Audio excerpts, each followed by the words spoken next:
Okay. Right? I like we are now live better. I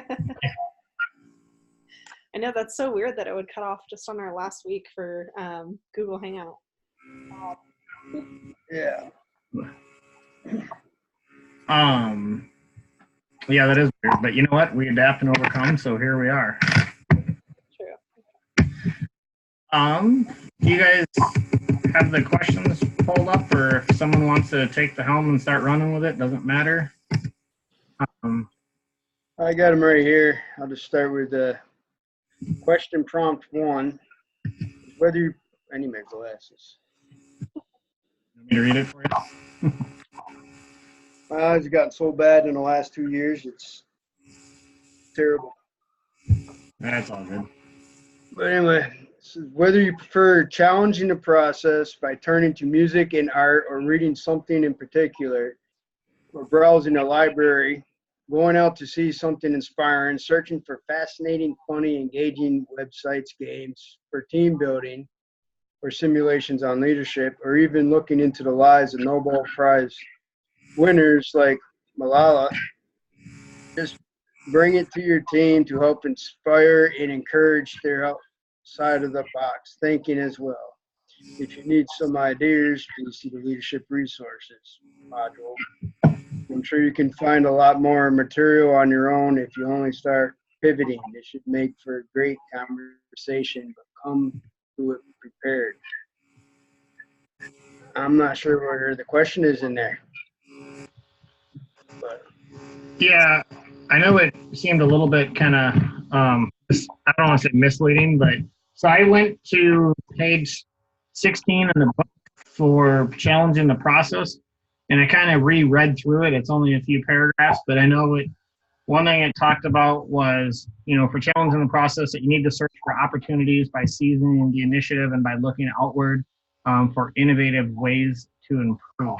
So I think let me just scroll back to the question here, sorry. I think what it was referring to in this question was, what do we do, or what do the three of us, triumvirates, do as leaders to challenge the process, whether it's by the example cited of using art, reading, or something else, and what are some of the ways that we have challenged the process in the past that we should share and talk about as a group?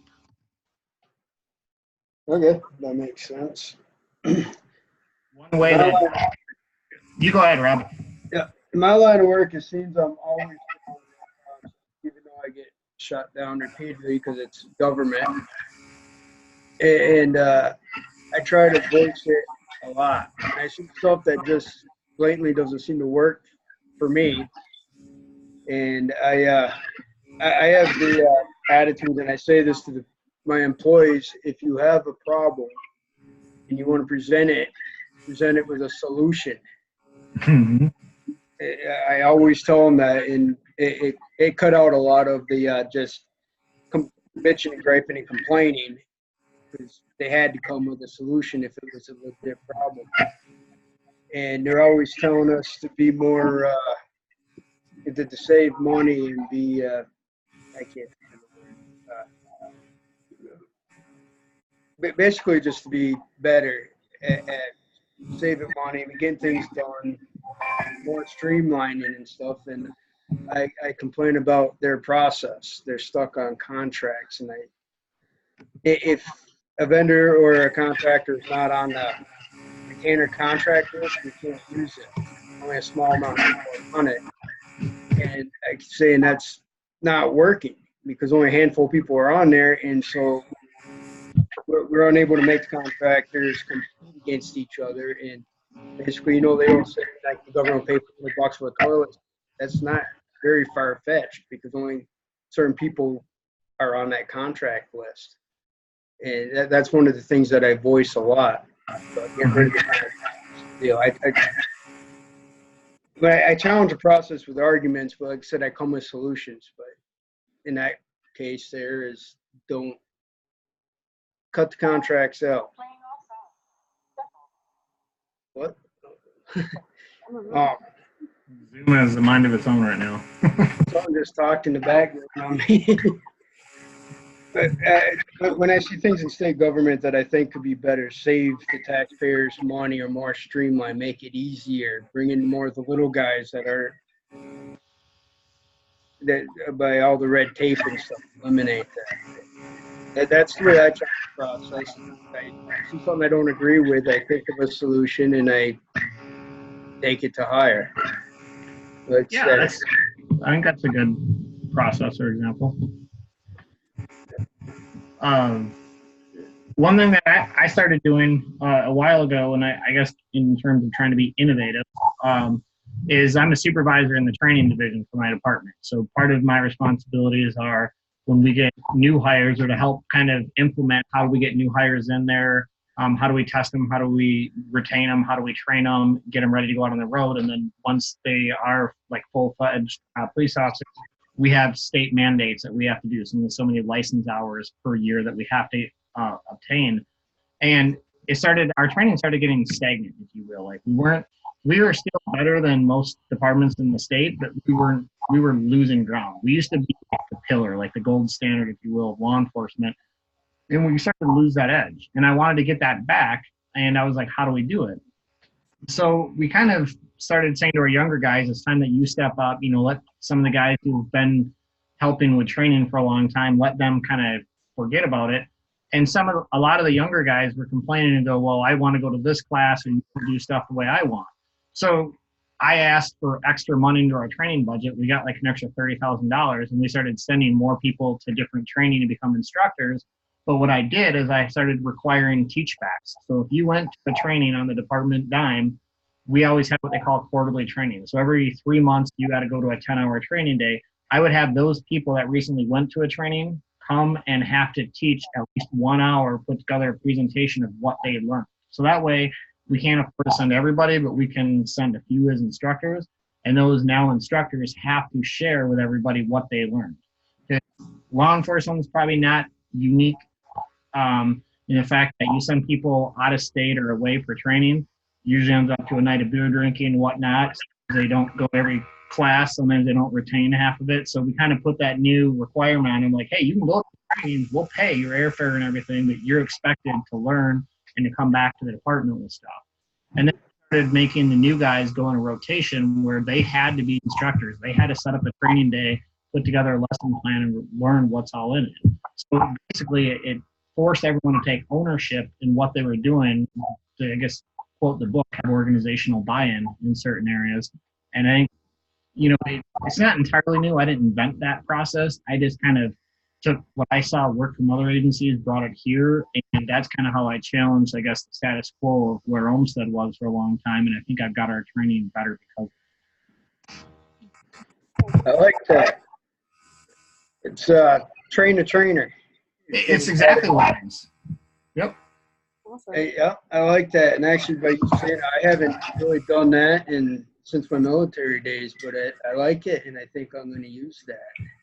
So we paid NRA, the National Rifle Association. I'm not saying I endorse them either way. I'm just saying we paid them to come here and instruct our firearms instructors to be instructor trainers at a certain level. And that guy had a long background in military, and he coined the term teach back to us. I stole it from a military guy. So that's where I picked it up from. Nice. Nice. So for myself, I'd say, working for a large corporation, obviously a big part of that is they want consistency in the way things are done across all their stores. And Starbucks right now is putting a lot of pressure on store managers to make sure that they're following very specific and, in my opinion, kind of ineffective methods of how they want, like, every hour of every shift to run in every store. Like, they'll make us write out plays for what people are doing on the floor for every hour. Like when you can mop the floors, when you can do the drains, when you do this, when you do that. So for a lot of my partners who have been with the company for 5-10 years, that's new for them. Getting a lot of pushback that they feel like it's micromanaging, or the company's saying that they don't know how to run another shift, they don't know what to do on the job. I was a partner before, we had a lot of this too, and so I've kind of been trying to think of ways to get their buy-in for the processes without making them feel like I'm taking away. So I've kind of having to tweak the way I word things and tweak the way that I introduce them to the new method. They can feel like they have some part in the decisions. So I help them set up themselves every day. I help them set up what time they're going to do the different tasks. They have some ability to make decisions. So it's almost like tricking them into feeling like they have more power than they do. But if I lay it out for them 100% and they have no say, I know that I'm going to get a lot more Right. things. And that's given a lot better result than I was getting at, especially for my shift leads, because they're really the ones that are in the store 24 hours a day. So I need them. Otherwise, it's so. I've just been doing this for a couple weeks. I'm still trying to think of ways to be effective there, but that's what I've been doing so far. So there you go. Out of curiosity, are you using the 2-in-1 touch computer? Am I using a touch computer? Are you using a laptop? Yeah, laptop. Is it like a 2-in-1 where you can flip it over and you can touch the screen and that? No, it's just a regular laptop. Okay, I'm just asking because that's what I have. And one of my classes where we use Zoom, people kept fading in and out a lot, so they were hearing us in and not. And actually, it was a warranty thing through Dell. When I called them, they had to remove a drive related to the microphone, install new drives, and everyone said that they can hear me really well. And it just sounds like yours might be a little, I don't know if you're picking up on that, Rob. It's just fading in and out a lot where it's kind of hard to hear. I picked up about 90% of what you said. I don't know how old your computer is, but Dell might fix that for free for you. Or I don't know who you have for a computer. Oh, yeah, it's a Mac. It's pretty new, so I don't know if something's going on with this. I don't know what it is. And certain, like, if you do an upgrade or you search, and Apple or Mac, sorry, might be totally different. If you search, like, mics or internal microphones and speakers, a lot of times you'll find free updates to the drivers, and then it works a lot better. But sorry not to get off subject, but I think that was a good example talked about where you kind of give the employees a sense that you're empowering them to make their decisions and stuff like that, and that almost gets that commitment from within too. So I think that's a great example of showing the process. Anything else from you guys to add on that? Not that I have. No. Oh, the word I was trying to come up with is the state demands us to be more efficient. I are in doing so. More efficient is a government word for do more with less, and we're not going to give you the money or the resources to complete your job. It is. Our department cries broke, and then you hear the governor talk to the state on how they found $50 million surplus, and they're going to use it wisely. Like, where? Exactly. We don't see it. And that sucks because I had this conversation with my boss. I'm trying to do a good job. I want to do a good job, but there's so many constraints that prevent it that I'm just a check collector at the moment. Oh, right. How many, Corinne, at your store, how many people do you manage? I have about 16 people right now. Okay. That's a good amount. So you're the store manager, or? Yeah, I'm the store manager. And then do you have managers underneath you that manage shifts? Yeah, I have 5 of them in my store, so they work open, mid-close. Okay. We kind of follow like a government standard, if you will. We call it span of control, where they say that your typical span is 7 to 9 people. So right now, I only have a few that I supervise. When I had a shift, I supervised 8. I mean, I guess indirectly now, I supervise everyone that has training. So at any time, there's 85 officers. But it sounds like you kind of probably have a lot for who you manage. I mean, 16, that's a lot. I mean, hopefully your shift leaders help out a lot. There's a lot of different personalities, and it can get really tiring to have to adapt your approach to everyone's different needs and their different learning styles. Exactly. Part of the job is just knowing everyone needs to get feedback, everyone needs to get coaching, but they'll take it in and actually absorb it and not just get defensive. Oh, right. No, that makes sense. What about you, Tom? I have 8 that I supervise. Okay. So you're kind of, I mean, that's almost kind of getting on the max end too. I mean, that's 8 personalities that you have to identify with, relate to, and sometimes cuddle them, hold their hand, coach and mentor them. The other times you have to kind of put them back in line. Pretty much. I'm fortunate. I would say 6 out of my 8 are good to go. They're high on their job maturity, need little guidance. They're self-directed and so forth. They make my life very easy, but I do have those 2 that you want to bounce your head off the wall or their head off the wall or say, come on, man, get with it. Figure this out. Oh, definitely. Yeah. Well, very cool. You want to, I know it talked about pivoting, and I'm not sure if we talked much about pivoting or not. I don't know if anyone's got a point to add on if you ever have to pivot from something, and if not, we could move on to question 2. But I'm not quite positive what it's saying by pivoting. I've heard the term, but maybe never really looked at a definition. I've probably done it the whole time. I don't know. I mean, in my experience, usually when I have to pivot my approach or change my approach, it's usually if one way of coaching or informing my team isn't working. So kind of like you just mentioned, like I do have a couple people that are kind of problems. I just don't pick them up as fast. So a lot of the time, I'll have to change my approach with them if they're not understanding what I'm expecting of them, or they're not following a rule that I set out. yeah, and I think that kind of sums it up. I mean, I think it was in chapter 12 that I read about pivoting. But no, I can't remember. But that's basically what it is. How do you maneuver when you hit a roadblock? You get challenged. Like, how do you kind of manage around that as a leader? Of course, I'm not going to find it right now that I want to look for it. But that's all right. We'll come back to that. Or if we have time at the end, we'll look it up. Yeah. I'm sorry. Did you have some, Rob? No, I'll just look at something real quick.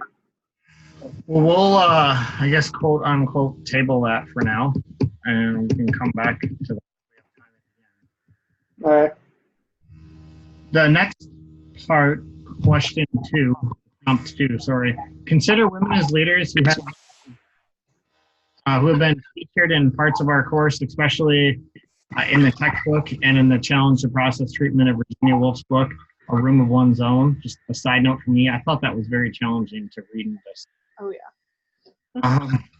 Many more could be included, and perhaps they should be in all of our leadership courses at ASU. With these in mind, access links to YouTube, videos, TED Talks, and other resources on the women listed below, either by using resources module or by doing your own web searches. So I looked first at, oh boy, Lema Goey. I'm guessing maybe the B is silent. And I found she has got a bunch of YouTube, I'm sorry, not YouTube, TED Talks that she has done and stuff like that. But I think the biggest point on her that I found, and I'm going to steal some of this right out of Wikipedia that I cut and paste, but she was a libertarian peace activist responsible for leading a women's nonviolent peace movement. She helped to bring an end to the second Liberian Civil War in 2003. And she was a collaborator with Ellen Sirleaf, who helped to usher in a period of peace and enabled what they said was free elections in 2015 that Sirleaf subsequently won because of that. She, along with Sirleaf and another gal, were awarded the Nobel Peace Prize in 2011 for the nonviolent struggle for the safety of women and for women's rights. I just put what I thought was, I guess, very special of her that I didn't know anything about her, to be honest, before I saw this. It said that she was responsible for being the first woman who held the head of state in Africa. I thought what was amazing about her was that through the process that she had to deal with alcoholism. People might think she was unfit to be a mother at that time. She had several kids. She basically alienated her family and everyone else who kind of cared for her so she could complete her coursework. I just think she had a lot to deal with, and it made her a stronger person. And I'm pretty sure she got a divorce, but she's since reunited with her family, and is kind of now a well-grounded mother, activist, and all that. That pretty much sums her up. A lot of detail. Yeah. I found a website that from brainyquote.com that listed a bunch of her quotes or stuff that she said.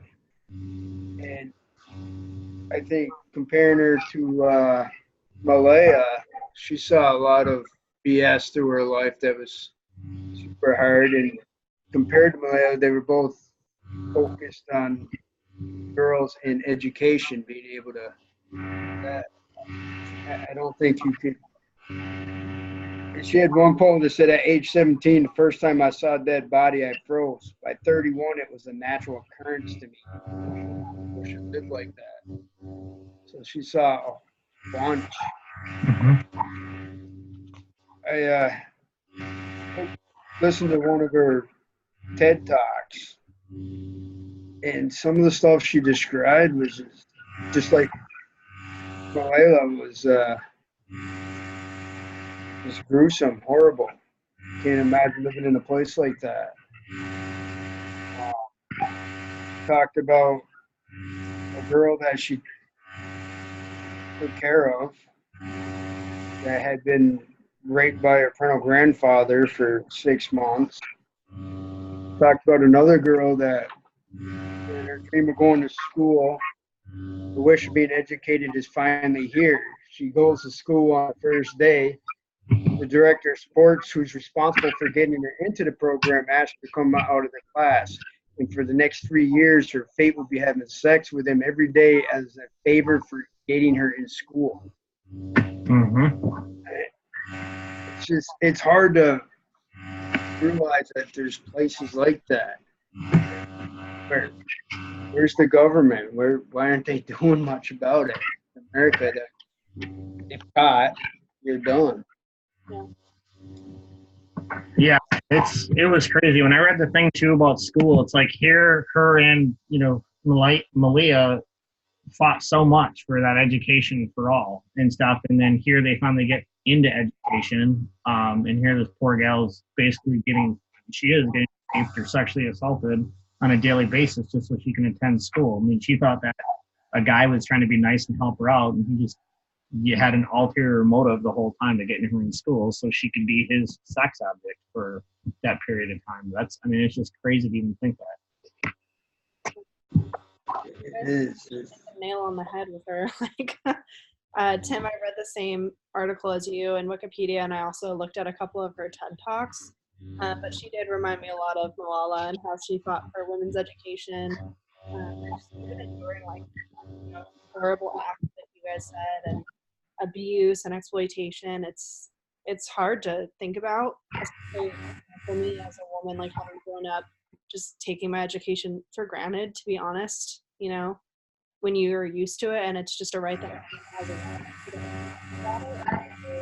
faced with other people's experiences like that. And like you said, it's horrifying that in other countries that kind of thing is going on, and it's ask the question why isn't anyone stopping it? Why isn't anyone doing anything about it? But when it's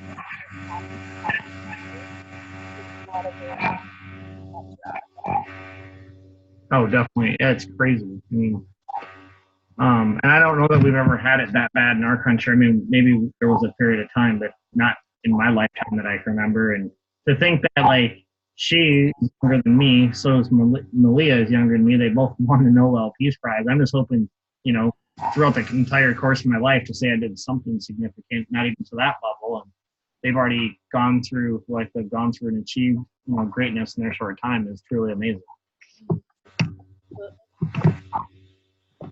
Yeah. I think she can also be kind of compared to Martin Luther King as far as her peaceful protest. And during her TED Talk, she did use the word dream a lot. Yeah. Sort of I can't say his I have a dream speech, but she did dream as she was younger, fighting for what she believed was right for these girls and herself and this peace in Africa, I guess. No, I think you're definitely right. You know, the nonviolent protests and the peaceful protests in response to such violence is hard to talk about. Like we talked about Selma last week, it's challenging for that group of people to not respond to violence with more violence, and that was exactly like MLK's message was don't feed into it. Like keep our approach of the peaceful protests in response to all of this, you know, the horrible things that were happening. And it sounds like that was her exact approach too. Oh yeah. Definitely.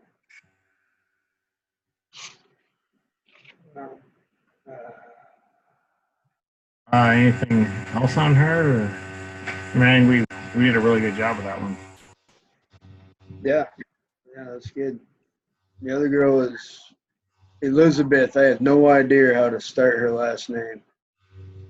We can go with Elizabeth. Yeah, that was a lot easier. She had a different deal though. I mean, her country experienced famished, but she made it to college almost. And the thing about her was when she left her village to go to school, that's when she became familiar with inequality. Mm-hmm. It's made me kind of think of my daughter's school, to be honest with you. Because it's a small town school, but in a rich community. Not that I'm rich, I just happen to get a good buy on my house. And but a lot of the parents are doctors, lawyers, and just professions where you make a ton of money, kind of. But sometimes my daughter's sort of ostracized because we don't make that kind of money. Mm-hmm. And it becomes blatantly obvious sometimes. I feel bad for her, but her last year there, next year she's on to the high school where she goes from a class of 60 to a class of 100. How many? Huh? I'm sorry. How many in high school? When she gets to high school next year, her class will be almost 200. Oh, okay. Yeah. So she'll have a much better choice of friends and cliques to get involved with instead of she's been with the same 16 kids since kindergarten. Wow. Yeah, So it's it was great in the beginning, but then they started clicking up and the money clicked with the money. Mm-hmm.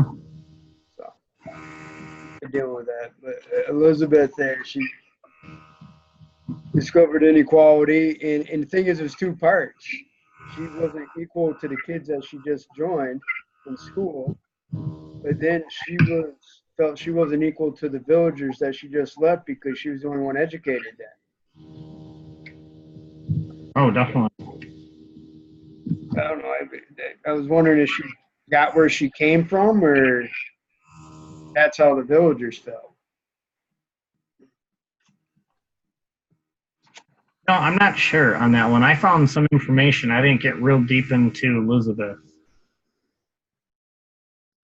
I found her on Wikipedia, and then I listened to one of her TED Talks where she was talking about what's the name of it? He for she. Did y'all find anything about that? Just that she helped to, or she is the head of the He/She movement in the UN, but it's not targeted just at females, if I remember right. It was supposed to be at everybody, and or with an emphasis on males, and that everyone is encouraged to basically speak up and take action against gender equality. Right. Yeah. Okay. That's pretty much it. Because she had a quote, he for she is about moving the 3.2 billion men, one man at a time, across that line So ultimately, men can stand alongside women and be on the right side of history, making gender equality a reality in the first century. Perfect. So it's basically empowering the men to see that women are equal, and guys going from there. I also did a lot of my research for her on Wikipedia, so I kind of read the same stuff as you guys. But I will say one thing that stood out to me is I would say out of the three women that we studied, she definitely has the largest platform, it seems like. Maybe close up there with Malala, but just her work with the UN and I read a little bit about her and UNICEF as well. She would have the biggest impact on that community. So it was interesting that project which is bringing men along in the fight for women's equality is a different approach, but it's definitely one that I think could have a big impact because obviously the gender that's in power in the world is the man. So if we can't get that kind of buy-in across the globe for women's equality for men, then we're going to hit a wall every time. No, definitely. I think we kind of nailed her, or kind of talked about her achievements pretty good. I mean, because she's moved up to a pretty high role. I mean, obviously, I'm still in this from like a senior advisor to the Undersecretary General for the UN. That's pretty impressive itself. So yeah, she's definitely got to that point now where she can really impact a lot of people. I know we kind of lumped Malala in there. Is there anything additional that anyone wanted to talk about her? I thought, in a way, one of the things that I saw was a little bit different from her versus Lema, if I'm saying that right, was Lema was like kind of a little bit later in life and chose to, I mean, maybe I'm not using the right verbiage, but chose to kind of isolate her family from her because she wanted to do her studies and kind of, unfortunately, got wrapped up in alcoholism. And so there was kind of a reason that there was that boundary put in place. Where with Malala, when she tried to start speaking out for, women's rights and right to education, her family didn't like that she was kind of going against whether it's Pakistani beliefs or whether Taliban beliefs in that. And so they purposely isolated themselves from her so they wouldn't get wrapped up in the action that she's choosing. And if I remember right from watching, because I had to watch the videos on Malala, and I can't remember now if that was this class or a different class. But one of them was like her acceptance speech of the Nobel Peace Prize. And then kind of one was of trying to get schools open and what she's trying to do with that. And she said herself that to this day, her and her brother still have a fractured relationship. Like her brother will talk to her for a while, but then all of a sudden, he kind of takes that next hurdle that she tries to get over and kind of talk about stuff. And all of a sudden he alienates her again.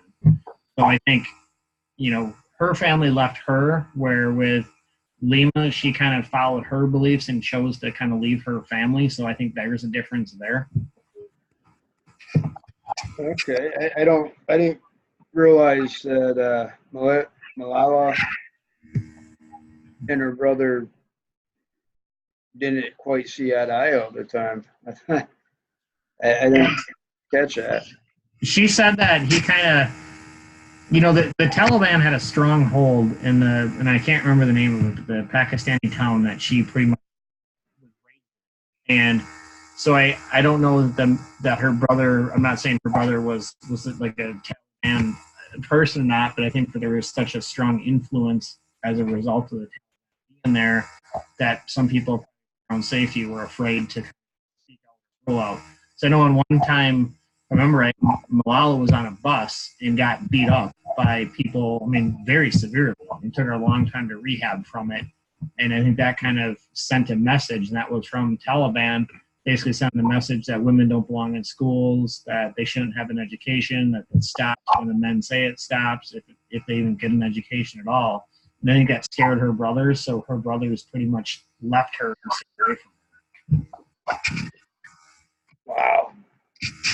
And it's crazy to even think that because I can't even fathom that here in the U.S. I couldn't imagine. I might have fought with my siblings. I'm one of 11, Oh, wow.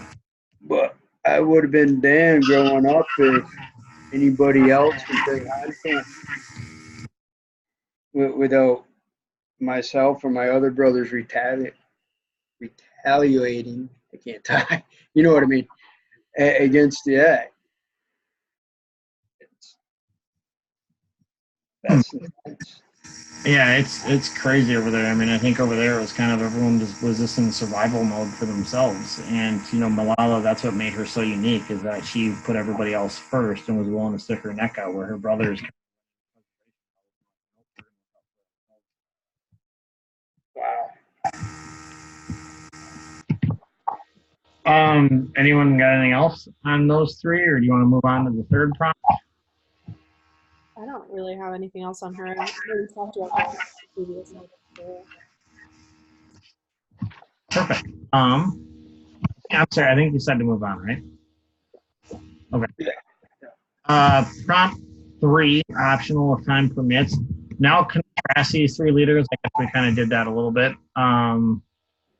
To your own priorities, or to other people that you know and respect. Although I understand that we have examined aspects of Malala's life previously in this course, the intent of this is to help you come full circle back to Malala's life, back to the aspects of her struggle that you can understand even more profoundly now, and back to the additional perspective that you might now have on how this could affect your personal life or the lives of your friends and family. I mean, what she did was amazing. I mean, I don't know that I would have her tenacity to go after that. I mean, and to, basically, I don't know if they tried to kill her or not on the bus, or kind of what the whole I can't remember the specifics, but I mean, to have great bodily harm done to you and then to come back and try to keep pushing your message to get everybody a right to go to school. I mean, I'd like to say I have the same morals and groundings and beliefs that she does, but I mean, that would be very, very courageous and challenging to put yourself in her shoes. I couldn't imagine. I'm not sure if I would have the courage to do that myself. Knowing the repercussions, knowing that I could be killed, my members of my family could be killed, so on and so forth. I couldn't say without being in that situation if I would do that or not do that. That's huge. Well, I mean, it's definitely something that I've seen in previous courses, throughout school.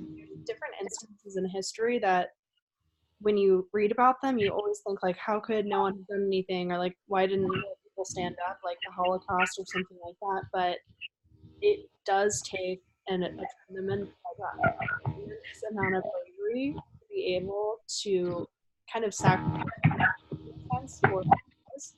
And if it wasn't for those kinds of people, obviously we have had horrific things happen. So, thank God for that. But, it's easy for us to all say that we have the same values or we believe in that cause, but I think it's an entirely different to really admit that risk your own life, risk the life of people you love, what have you, for a cause like that.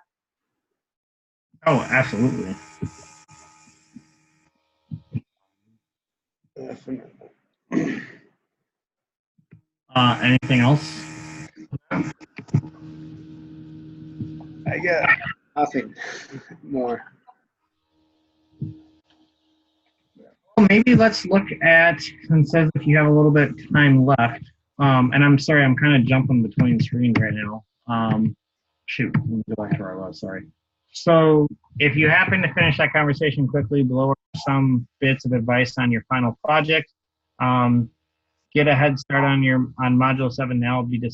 Begin discussing own final project ideas with your co-mentors. Keep in mind that the main theme of the final project will be your own, a 12-week leadership development plan, either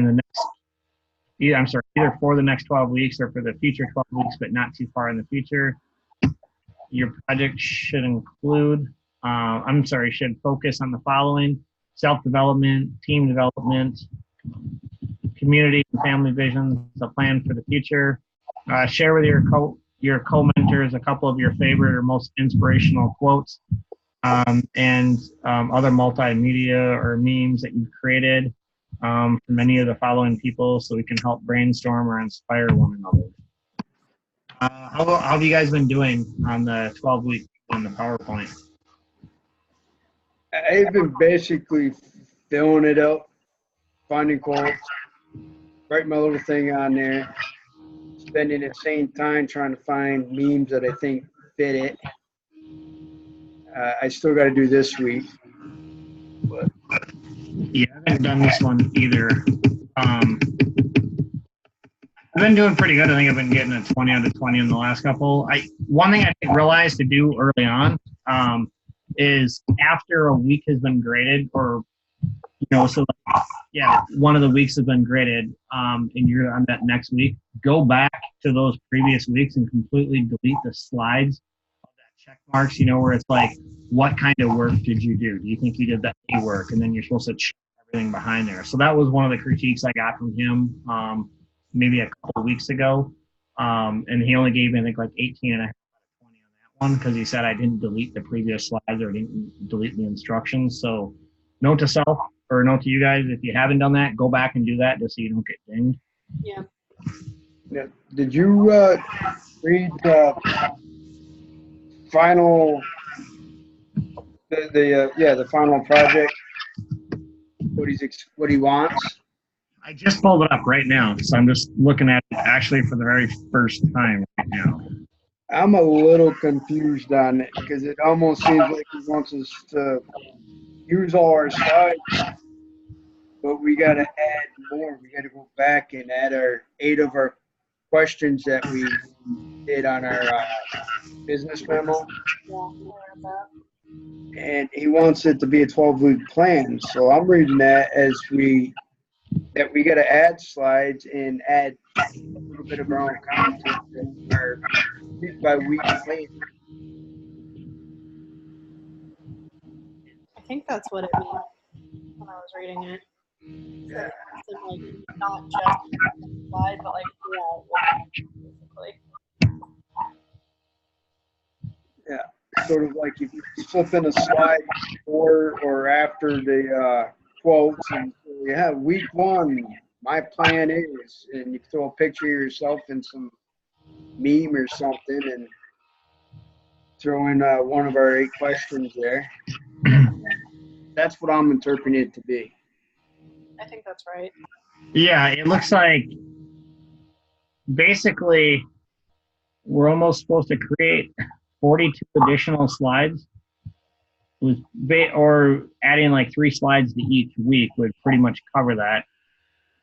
And yeah, I can't remember if we separated out the difference between our qualitative or our quantitative questions that we went over as a group, but I guess we can take a look at that. 42 more slides. Yeah, it says a final project in a nutshell. It is a 12-week plan. It could be the next 12 weeks or some future 12 weeks, comprising 42 or more total slides. Oh, so It's 42 or more total, I think. okay. I was like, wait a minute, we got to add 42 slides. It's like a 200 slide PowerPoint. I was about to call into work right now and say I'm out till next Wednesday. Yeah. No. I think, at least I'm reading it as 42 or more, like, for the project, which in itself is.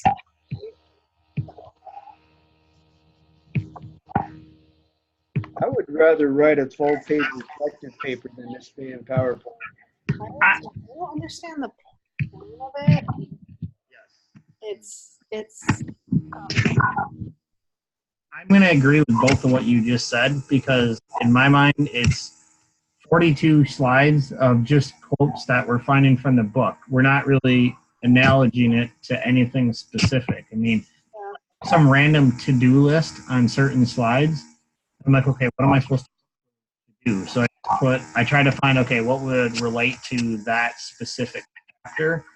So, I mean, I think I'm going to put that in the evaluation, that I've put plenty of, like we all put plenty of presentations together in other classes. It just seems like, I don't want to say the most meaningless, but it definitely is like one that I'm doing it because it's a requirement, but I don't see the point of it.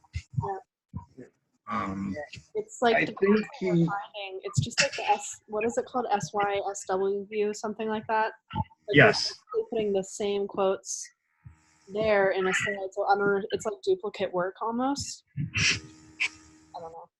Well, and there's another thing that has been a little bit difficult for me to deal with is those quizzes.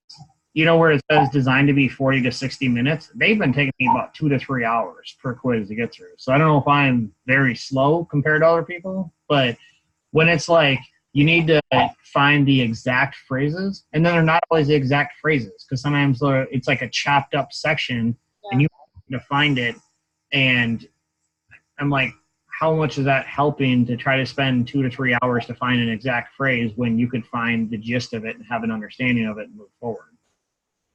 Also, I don't know if I'm just crazy and I just missed a couple, but there was a few questions in those where all of the options, I was reading them all, I read them like 10 times, and they all looked exactly the same to me. Right? And so I was like, I'm just going to pick like C, because I'm like, I'm pretty sure these are all the exact same, and I kept staring at it trying to find one word off, and I couldn't. So I don't know if you saw that, or if I was just like losing it at that point. Oh, no, I know exactly what I mean. Did you guys do this week's quiz yet? No, I haven't started this week's yet. I think I don't have it open. I think I got like 37 and a half out of 40, and I was like, I'm not redoing it. I mean, there was one where it's a 4-point question, and it was like, what does this most resemble to you? Whether it's challenge the process, enable others. And then the thing, too, is I couldn't read everything that was on some of the questions. Like, it stops on the screen. So I had to keep trying to zoom out further to see it. And by the time I could see all of it, it was so small, I couldn't read it. So they need to change the format that they present it, because I had to guess. I couldn't literally read it, and so I got some of them wrong. Yeah. I did the same thing. I actually got 37 and point something too. Yeah. I did take it twice, but after the second time, I was like, I'm done. I don't have time. It takes too long. Yeah, I mean, it was, for me, I think I legitimately spent 2 hours on that. Yeah. It's just so kind. I compared to when I went to take it, I asked my wife to not interrupt me in the sunroom so I could take my test there. But I didn't say test. They said I gotta go follow the bouncing ball. He looked at me. I said, "That's what it's like trying to do these tests. You're following the bouncing ball to find quote for quote." It's for me, I become numb to learning. It's just checking the block with these tests, because, like you said, you're looking for the quote. You're not even reading. You're just, I prefer tests where you have, I don't know, it's an actual question. It's easy to say that. But Right. I think he does listen or actually view the entire video, because if you read the comments, I'm assuming you got close to the same comments that I got. He did say, based on what we said, he will make adjustments in future classes. Yeah, and I appreciate that. I read the same thing, so I kind of was under the same belief that he watches these videos. It is amazing. I've put double the time into this class, so I'm also taking OGL 482 right now, and I've literally put twice the effort into this class as it's taken me to do OGL 482. And if you have done OGL 481 yet, I don't know if any of you guys are working on that, but you Next. e-portfolio. And when I initially created it, I took 2 days off of work, and it probably took me about 15 hours just to create it. You got to basically go out and you got to create a website, which is basically not just your resume, but it's who you are and what you've done, your entire OGL experience. I'm assuming you guys are all OGL members. Yeah. And who's your instructor? What? Who's your instructor? Scholar. Okay, I got Janice Laughlin.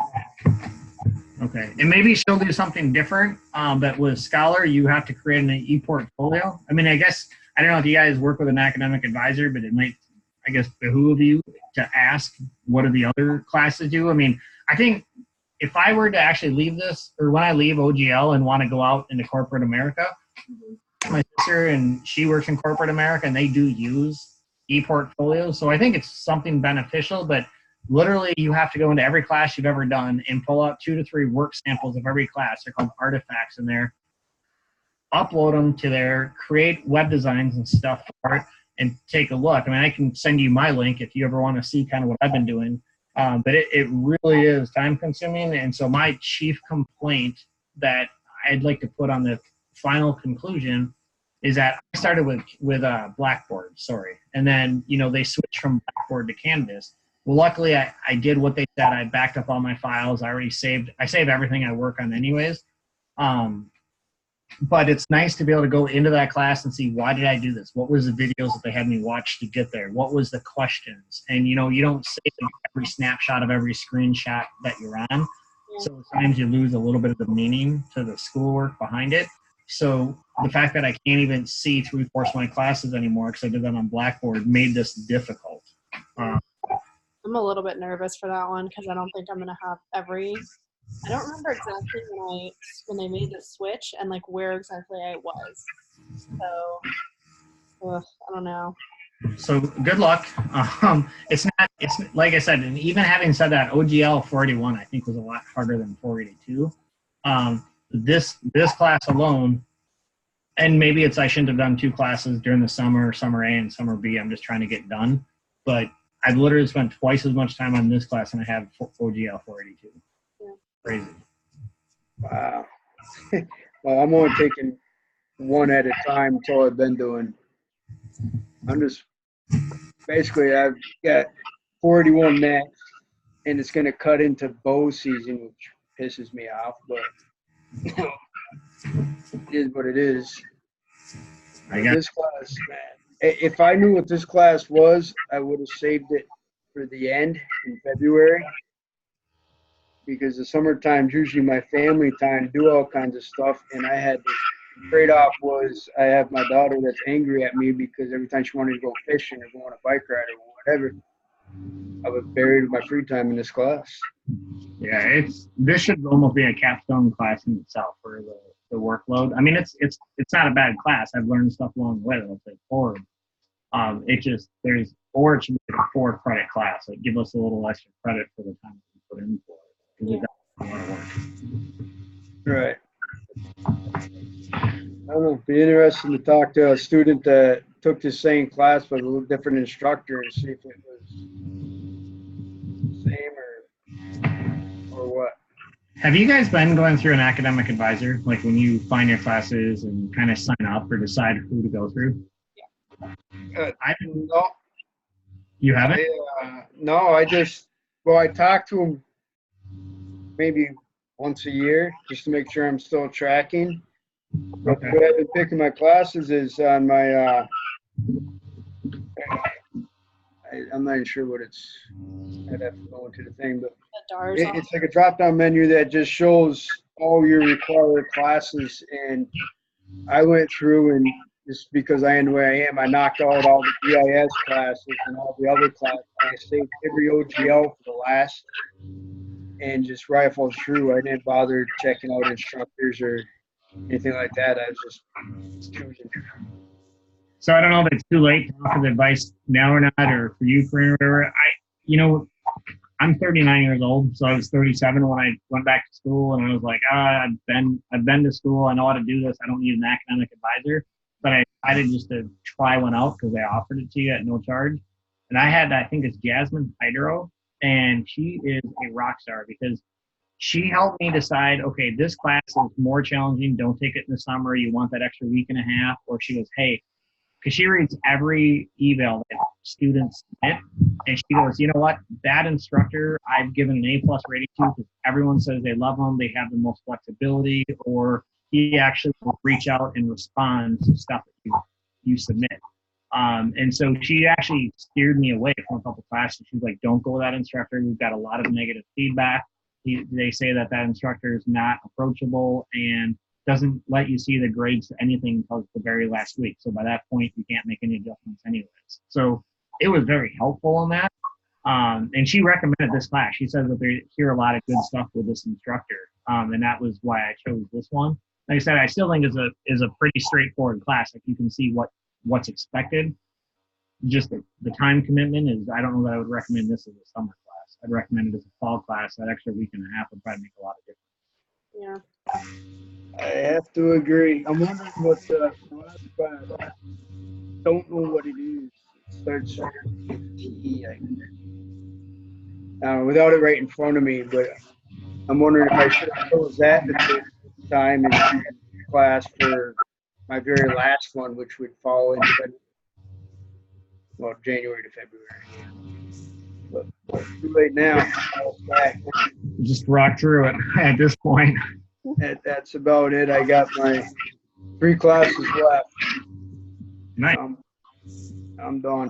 I'm off to Disney World. Literally, that's my own gift to myself. I have one. I'm sorry. Go ahead, man.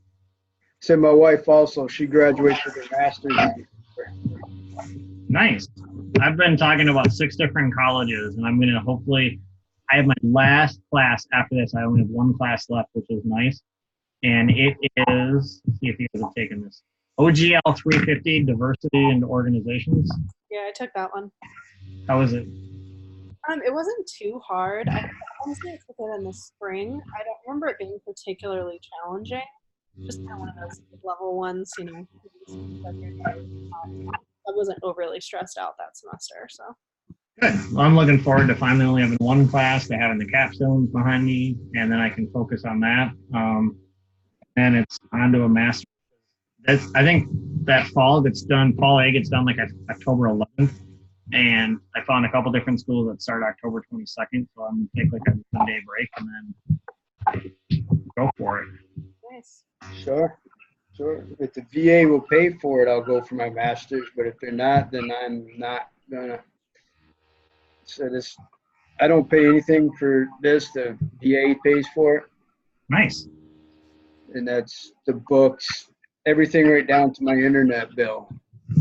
Oh, there you go. So, if they won't, I'm sorry. I keep cutting you off. Go ahead.